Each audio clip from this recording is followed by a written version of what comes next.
اللهم صل وسلم وبارك على سيدنا محمد وعلى اله وصحبه اجمعين. كل سنه وانتم طيبين. رمضان مبارك عليكم وعلى الامه الاسلاميه. ان شاء الله بقى النهارده كده جاي لكم فيديو جديد. فيديو واو. معانا بقى كده كيلو فول مدشوش، ده نص كيلو وده نص كيلو. ماشي، هنعمل بقى النهارده عجينه الطعميه بقى لسحور رمضان. ماشي. نقيت الفول المدشوش كده معايا، هو اصلا ما فيهوش اي حاجه. هبدأ كده انزل بيه بقى في المية بتاعتي، وهروح كده اخده تحت الحنفية. هغسله كده مرتين كده ولا حاجة، وهسيبه منقوع في المية دي، مية عادي من الحنفية اللي انا هسيبه منقوع فيها، مش مية سخنة ولا اي حاجة. ماشي. وبعد كده منقعه واسيبه، انا هسيبه كده ايه من 4 ل6 ساعات، او عايزة تسيبيه مثلا ولا حاجة ليلة كاملة عادي. كل ما بيقعد في المية هيتضرب معاكي وهيبقى حلو كويس جدا. انا جيت هنا تاني يوم، بصوا الفولة بتاعتي بتتكسر ازاي. جيت هنا تاني يوم زي ما قلت لكم كده، ايه عشان اعمله يعني الصبح. كان عليه الميه كده اللي هي ميه كده فيها ريم من فوق. صفيت الميه دي وحطيت عليها ايه ميه تانية برضو. بس سبته شويه وبعد كده ايه جبت مصفى صفيته فيها. هنا بقى كان معايا ايه كرات، كان معايا بصل، كان معايا توم، وكان معايا ايه ربطه كزبره. كزبره هنا مع الكرات بتدي للطعميه طعم حلو قوي. عايزه تستغنى عن الكرات وما تحطهوش خلاص، بس هنا الكرات فيه فايده يعني حلوه.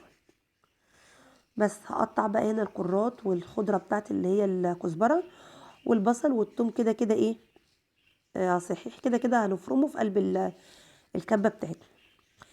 بس هقلب كل المكونات دي، هحط بقى زي ما قلت لكم كده الكرفس بتاعي والبصل والثوم وربطه الكزبره، واحط بقى الفول المدشوش معايا بعد ما اتنقع. انزلهم كده في طبق كبير واحط الخضره عليهم، وبعد كده ايه هقلبهم كلهم في قلب بعضهم. وبعد كده هجيب الكبه بتاعتي زي ما قلت لكم، وهضرب كل الكلام ده. هنضرب مع بعض وهنشوف دلوقتي الشكل هيبقى عامل ازاي. ما تنسينيش بقى باللايك والشير والسبسكرايب عشان ايه يوصل لك كل جديد مني. وعايزه كده لايكات كتيره كتيره كتيره وحلوه ايه زيكم. ماشي. هنا كده جبت الكبه بتاعتي، هنزل بيها بقى. هاخد حبه كده انزل بيهم في قلب الكبه وايه واضربهم كده اهوت. عايزاهم يبقوا ناعمين خالص. ومعايا بقى كوبايه ميه، بس مش هنزل بكوبايه الميه كلها، يعني هاخد كده ايه حبه حبه عشان حتى ايه السكاكين بتاعت الكبه بتاعتي تمشي في ايه في الفول المدشوش والخضره بتاعتنا اللي احنا ايه حطيناها عليها. بس ادي كوبايه الميه، هي مش كوبايه مليانه يعني. بس زي ما قلت لكم كده هنزل بحبه ميه ايه صغيرين خالص، حتى على الاقل ايه عشان ايه السكاكين بتاعتي تمشي. هنا بقى هضربهم كويس جدا وهنحمهم. وبعد كده بقى ايه هنشوف الشكل النهائي معانا يبقى عامل ايه. كل شويه كده كنت بفتح الكبه بتاعتي وانزل كده الحروب بتاعه الفول المشوش عند السكاكين عشان كلها تبقى ايه تتفرم ايه فرمه واحده. وبس كده خلاص. ويلا يا ستي انت وهي، ويلا قومي الطعميه، قومي اعملي الطعميه عشان انا واقفه مستنيه. يلا كل سنه وانتم طيبين. هنا بصوا بقى الطعميه بتاعتي نعمت ازاي خالص. هنزل كده بقى في قلب الطبق ده معانا او اي حاجه عندك انزلي بيها وبس. افضلي كده خدي حبه واعمليهم. عايزه تضربيها في الخلاط اضربيها، بس هنا بقى تضربيها في الخلاط هتضطري ان انت ايه تحطي كل شويه ميه عشان السكاكين بتاعه الخلاط تمشي في قلب الايه العجينه بتاعه الطعميه. وبعد كده هتضطري ان انت تصفيها من الميه بعد ما تعجنيها. هتضطري ان انت تصفيها في قلب الايه الكب في قلب قصدي بعد ما تعمليها من الخلاط هتضطري ان انت تصفيها من الميه. انما في الكبه هنا ما بتحطيش ميه كتير. هنا بقى ما شاء الله عليها كانت خلصت. قعدت اضرب فيها كده رجيتها كده فيها شويه عشان عايزاها تنفش معايا. وهبدا بقى ايه احطها في اكياس زي ما انتم ما شايفين كده. بس هبدا كده ان انا احطها في اكياس بقى وايه وافردها كده على قد الكيس يعني ولا حاجه. والف الكيس حواليها وايه واركنها. ما شاء الله يعني ادتني كميه حلوه من الطعميه. ما شاء الله عملت معايا مش عارفه بتاع 8 اكياس ولا ايه. بس هاخد انا بقى منهم كده كام كيس، واللي نصيب في حاجه اللي ليه نصيب في حاجه هياخد برضو.